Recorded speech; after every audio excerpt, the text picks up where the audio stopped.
Hi, I'm Dennis. And I'm Linda. Welcome to the Next Gen Business Podcast. Let's go. The Next Gen Business Podcast is produced by the Small Business Community Network. Visit them online at www.sbcncanada.org.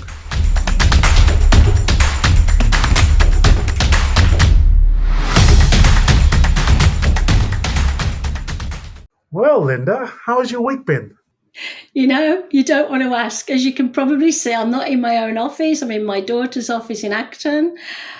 She has some health issues. If anybody wants to know what they are, they can always find me on LinkedIn, Facebook, anything like that.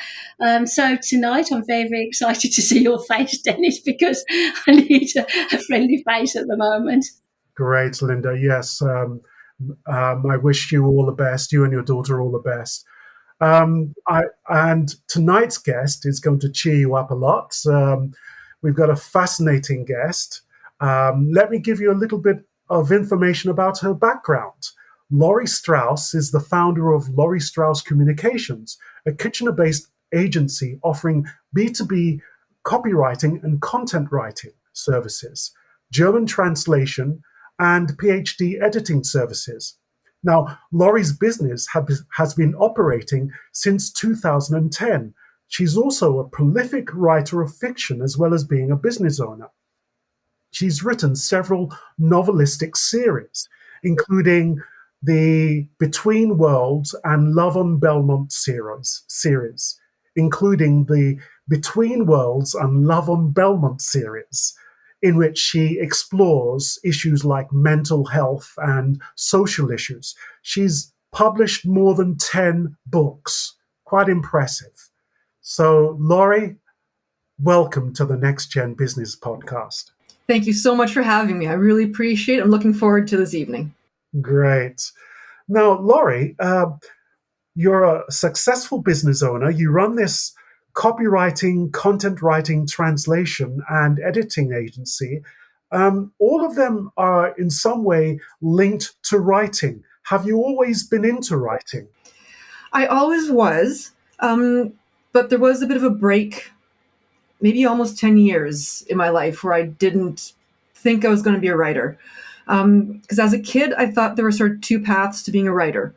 One was writing books, and one was becoming a reporter. And if I couldn't be Lois Lane, well, that was kind of out.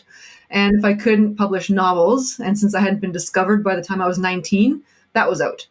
And so once you get to university and you're like drowning in reports and essays, and like we're talking sort of mid 90s. So the internet was like in its infancy, right? So, no online writing critique groups. And I certainly probably wouldn't have even joined one. Novel writing was out the window. Where would I have gone for translation work? I would have had to like leave the country, to find a job with a translation agency somewhere. So what I'm doing now, even owning my own business, was not even a thought when I went to university. So yes and no. Right. Now, I was also struck by the fact that you offer translation services. In which languages? I translate from German into English, not English into German, which kind of kerfuffles people a bit. That's interesting, Lori. I'm so excited to meet you. If I could just jump on what Dennis said in the introduction, you write about mental health, or you've got some kind of work that you do with mental health? I threaded it into I thread it into my novels a bit because I've had my own struggles over the years. I've got a pretty good handle on it for me at this point in my life. But with Between Worlds, when I started that series, it first became sort of I'll say an inquiry into my family heritage. But the series morphed into how mental health had been treated, how mental health has changed over the generations. So one thread in the story is a World War I soldier from Eastern Europe and how mental health was for him, aka any treatment was like non-existent, versus how we view mental health today. And because that series, the books are organized such that the chapters alternate between a teen girl today and her great grandmother's a teen back then, you can see how it flip-flops back and forth. So, and then with the romance series, depending on the book, I've only got 2 books out right now. Third one I'll work on shortly. Depending on the book, it's in there a bit as well, but it's not quite, I wouldn't say it's a theme of the series. I mean, it is romance. You want to be taken away, it's a different genre, but the YA series, yes. That's really interesting. So do you have your own publisher? Are you self-published? How do you get them out there? I chose to self-publish, partly because I'm impatient, but also Between Worlds, my family heritage is Germans from Eastern Europe, which is not a well-known group. Those in town might recognize the Schwaben Club, but outside of that, you wouldn't.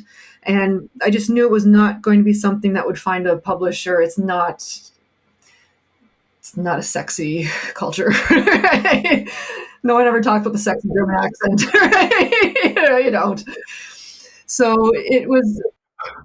It's actually very fascinating, I think. Yeah, thank you. It's just something I wanted to get out there. And I do have editors, 3 of them, in fact, and I have a graphic designer. So I'm making it as professional as I can. My editors will tell me, nope, don't do this, you've got problems here. And I didn't listen to my main editor at the very beginning. And I'm now going back and fixing that first book. And I'm also working on book 9 at the same time. So, she was right. I was wrong. I should have listened to her, but it was 2018 and I want to get the idea out there. So it happens. So. That's a great story about your writing and your fiction, your interest in fiction. You've been running your business for well over a decade, since 2010. Have you noticed any differences in the way copywriting and content trends have changed over this time, Lori? I started out freelancing, and I started out with just writing magazine articles because that was something I could do on the side while working full time. And then I worked more into copywriting, which technically is writing copy for advertisements. But these days, I'm finding a lot of people use copywriting and content writing almost interchangeably. So for the purposes of our talk today, if I use them interchangeably, I mean the same thing. So I'm almost going to say no, which is not a very accurate answer. The reason I'm saying that is, yes, social media has grown exponentially. Yes, TikTok has come to the fore. Yes, video as a form of content is becoming more popular. People are complaining about the lack of attention span these days. But, when it comes right down to it, newspaper articles have almost always been short. When was the last time that somebody watched, the 6 o'clock news and they took 10 minutes to announce what the Prime Minister was announcing?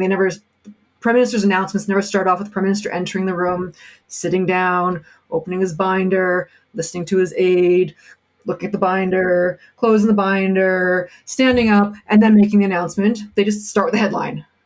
What does social media do? Good social media starts with the headline, right? It's just a different form of media. So in that sense, perhaps there's a heavier push on social media, but when somebody wants more information, they'll still look for that well-written blog post. I just listened to a webinar from a social media management company recently, and they had advertised the webinar as how to incorporate SEO, so search engine optimization strategies, into your social media.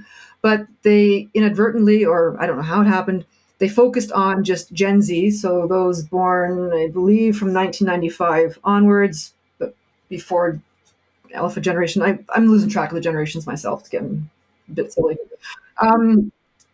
So, focus on Gen Z and TikTok. And I'm like, but you advertised everybody, right? And so, yes, some people, like certain groups, certain generations are searching differently in terms of where they're finding their information.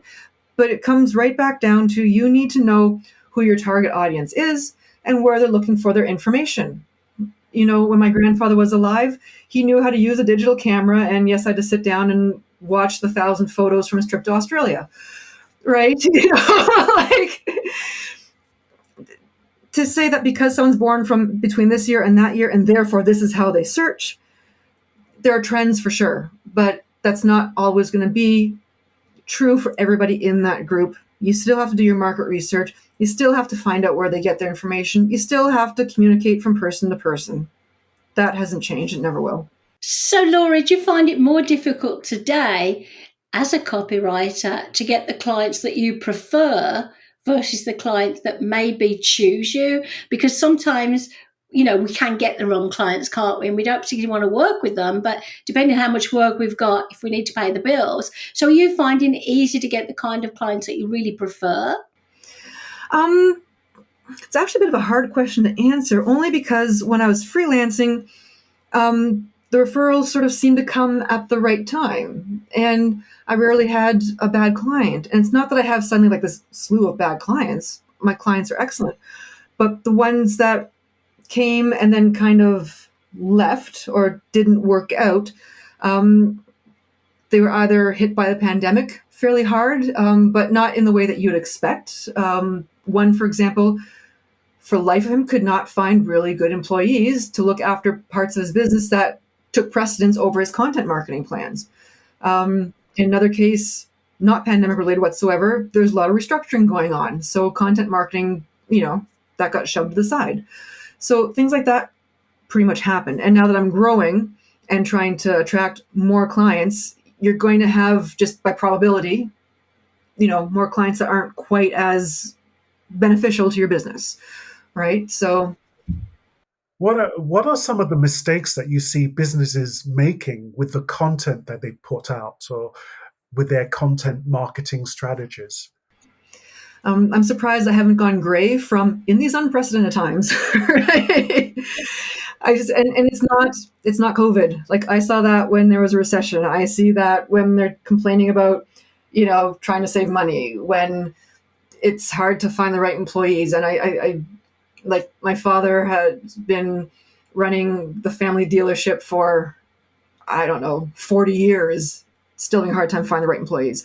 Like, it's, and I think even his father, the grandfather with the digital camera, he was complaining about finding the right employees. Like, there has never been a time where it was easy to find the right employees. I know right now it's excessively hard because the pandemic has left quite a few people disabled and such. I understand this particular moment, but in the grand scheme of life, it's been difficult to find strong employees for your business. Fine.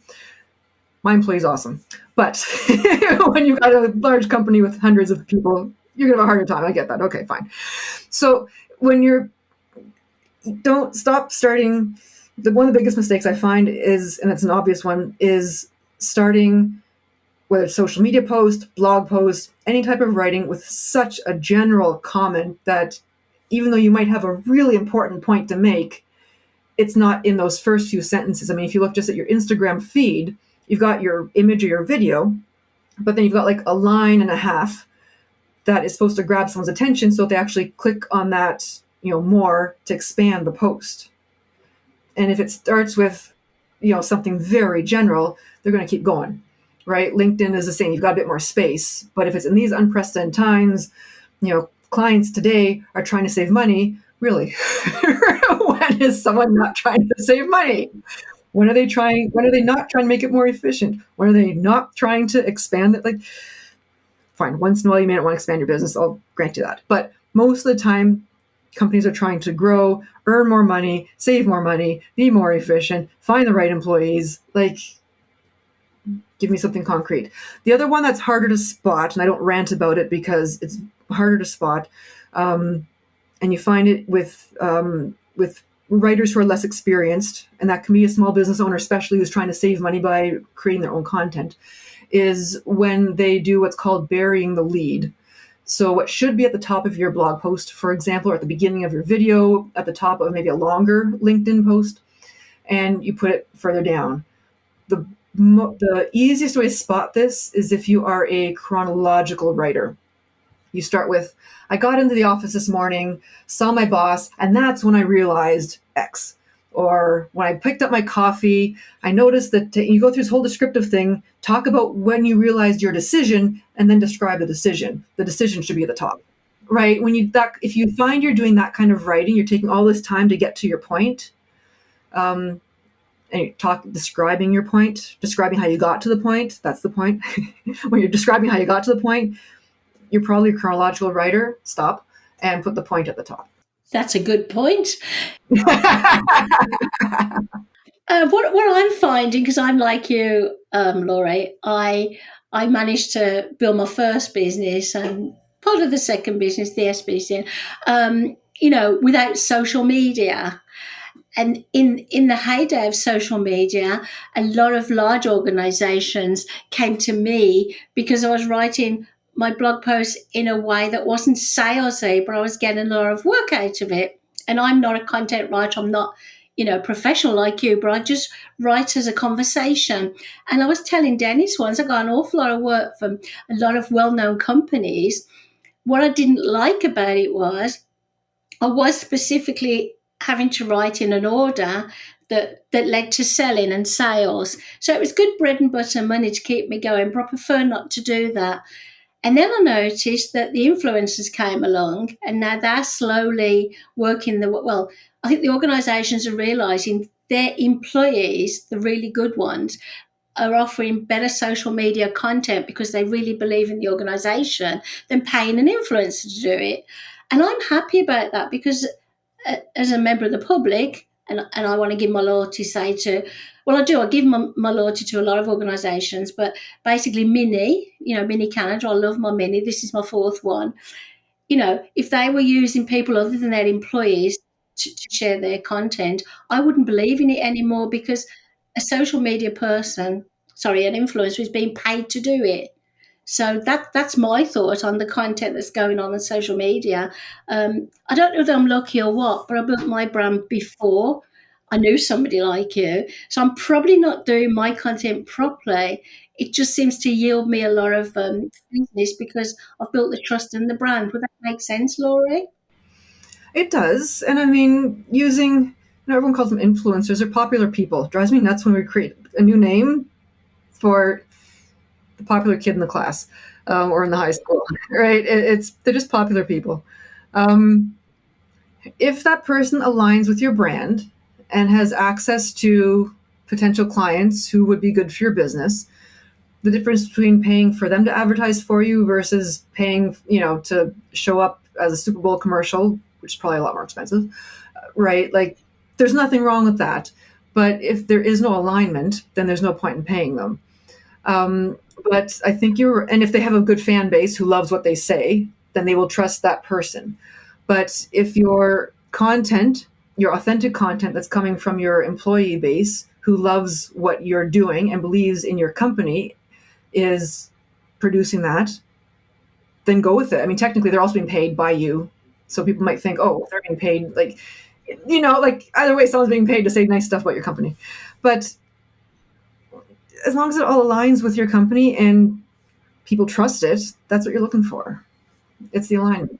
The key factor, and possibly this is one reason why you were successful with your content marketing, Linda, is the human authenticity, the sense that a real human is behind what is being expressed through this content. Would you say that that's true, Lori? Yeah. At the end of the day, there's business jargon if I ever said it, if there ever was one. You want, the reason why I sell my company as human-centered content creation is that's what I want to emphasize. I want to get rid of this unprecedented times and that kind of business jargon. There's this one speech on YouTube, and I'd encourage your listeners to look it up. It's by the International Association of Business Communicators, and it's called Worst Speech in the World. It's about 10 years old now, sadly still very relevant. It's hilarious. What they had done is, I think for about 1 month, 6 weeks, I forget, they'd ask their social media followers to send them the worst business jargon, worst business communication that they had ever heard, like from internal communiques and stuff like that. Nothing sensitive, just how their bosses talked and everything. Share that with on social media. Their followers shared that. And then I think he's the president, he might be a VP within the organization. He put it together and he actually made a speech that kind of sounds like he's saying something, but if you pay attention, he's saying nothing. Right? So, and the human element is gone because he's not saying something. I was recently looking at a company's website for possibly buying their product for my company, and I was looking at their case studies. And within that case study, they were highlighting company, and I had to write this down. This company specializes. They help clients. They help clients with insights and capabilities that boost their freedom to achieve superior results through a unique way of working. And I was like, what? What does that even like? What is that? What, right? So, yes, when your employees who are not content marketers, when they talk about I am coming back to your question, but I need to give examples first, because part of the thing about communicating human to human is that we come up with examples to talk about what's important to us. We use language that is not marketing speak. And so when your employees talk about the company, the difference usually between an employee talking about the company that's paying them and the influencer talking about a company that's paying them, aside from the status difference, is that the employee will use language that is natural to them, whereas an influencer, popular person, will use language they have learned through analyzing their data that will reach a wide audience. And to a certain extent, nothing wrong with that in the grand scheme of life. You're trying to make money through content marketing, and influencers done it well. Hats off to them. Lots of us trying to do that. But human to human, I think ultimately that's what we're really trying to find. The influencers at some point in time will have to move on because they've got nothing else. People get bored with that. They're done. But you want your company to live on, employ people, contribute to the world, you know. Yeah. Okay, let's move the discussion to networking. What role does networking play in your business? How do you use it with your business? And if so, what networks do you belong to? So networking for me is a bit of a two-pronged approach. Because I have Lori Straus Communications, and then I have my books, which are sort of all grouped together under my maiden name, Lori Wolf Hefner, partly for branding, and also because that's the name I chose myself. Whole different story we can go into if we have time and if you feel like you want to. So Lori Straus Communications, I just network mostly locally, like within the chamber, and we do have a neighborhood networking association, but for some reason they meet on the last Monday of the month, and the end of the month is really busy for me. So I have never been able to make it out because by Monday night I'm exhausted and I just want to like sit in front of the TV with my family and hang out. So I do want to make it out, but I find local networking is kind of nice because you have something in common. People are trying to support local businesses, and it avoids all the digital noise. Because no matter what kind of content you provide, what kind of content you produce, there is digital noise that you do have to cut through, regardless of what hashtags you use, and it takes time. Lori, you seem very well informed. I wish I'd have met you before. You're absolutely amazing. I love the way you talk. One question I've got for you is, what is it about your brand that stands out, that continues to offer you work, people to pay you, clients? Do you know that one thing about your brand that really resonates with your clients, do you think, or your target market? The feedback I get from my clients and the reason why they refer me to their connections is that we deliver almost always on time. No one's perfect. And we also give them what they're looking for. But at the same time, if we think what they're doing might not be the best decision, we'll offer feedback. If they say, no, we still want it this way, we'll give it to them the way they want it. So would you say you're very authentic? Authentic's part of your brand. Reliability. And also you're creating, what word am I looking for? There's another word, isn't there, Dennis? So I would say authenticity, reliability, but there's another word there in the brand, isn't there, Dennis? What is it? I suppose sincerity, in the sense that you are offering a degree of kind of honesty or integrity, perhaps. Integrity. Integrity. That's a really good word. Yeah, that's a really, really, and this is so amazing for our listeners, isn't it, Dennis? Because basically they struggle with this, Lori. They say, well, you've been in business a long time, you're an amazing person. How did you do it? But you built up your brand, and you built up your integrity, your authenticity, and also you're making it easier for them to carry on with their business and be profitable because you're giving them good advice. So for our listeners, I think that's what they should start off by doing instead of just trying to sell immediately and say, I'm good at what I do. Because, Laurie, be honest, did you become successful overnight? I would love to be able to tell you yes, and then figure out what the formula was, because then I'd make millions, but no. I love that. You are adorable. I'm so glad I met you virtually. I really. Well, thank you. Dennis, you've been keeping her a secret. How did you guys meet? Dennis, do you have a story? We actually met through a network. We both belong to, I think, we both belong to the freelance guild, Canadian Freelance Guild, right? Yes, but then I stopped being a freelancer, so didn't feel right to be a member anymore. Right? But you carried on the relationship, which is what I love, which is a big part of networking. I always tell people, if you attend an event and you don't like the event, for goodness sake, make some good connections, Google them, find out who they are, get to know them. And if it doesn't work out, just walk away. It's really simple. And the people who don't bother doing that never gain. I mean, Dennis, we met through the Small Business Centre when we were hosting meetings there, the Small Business Community Network. And we just chatted, didn't we? And we stayed in touch. And I mean, I think we've built a friendship as well, Laurie, as well as a business relationship, which is what I love, you know? Yes, that's beautiful, isn't it, when that happens, right? Yeah. But you're quite funny. And I'm not saying funny in a bad way. You're very humorous. You make me laugh. You're not boring. You're not kind of... My kids might disagree with you, but... No, seriously. You've got a really good way about you. I love it. It's a big part of your brand. I think. What do you think, Dennis?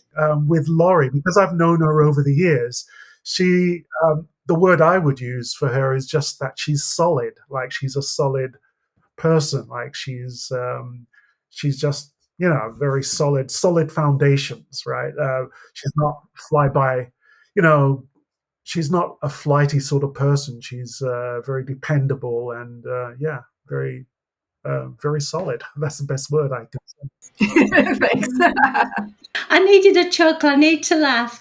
I don't know whether either of you ever heard a speaker who's really good at the analytics and the PowerPoint, but they're so boring you don't want to listen to them. I can listen to you forever. You're lovely. It's so nice to get to know you. Anyway, Lori, if people wanted to get in touch with you, how would they get in touch with you? What's the best way? Probably going to my main website, loristrauscommunications.com. I'll spell my name LORISTRAUS. That's one S at the end. So loristrauscommunications.com. Okay, well, Lori, I really want to sincerely thank you for your time with us. And it's been a pleasure, as usual, talking to you. Well, thank you so much for having me. It was so nice to meet Linda finally. And it was nice to see you again, Dennis.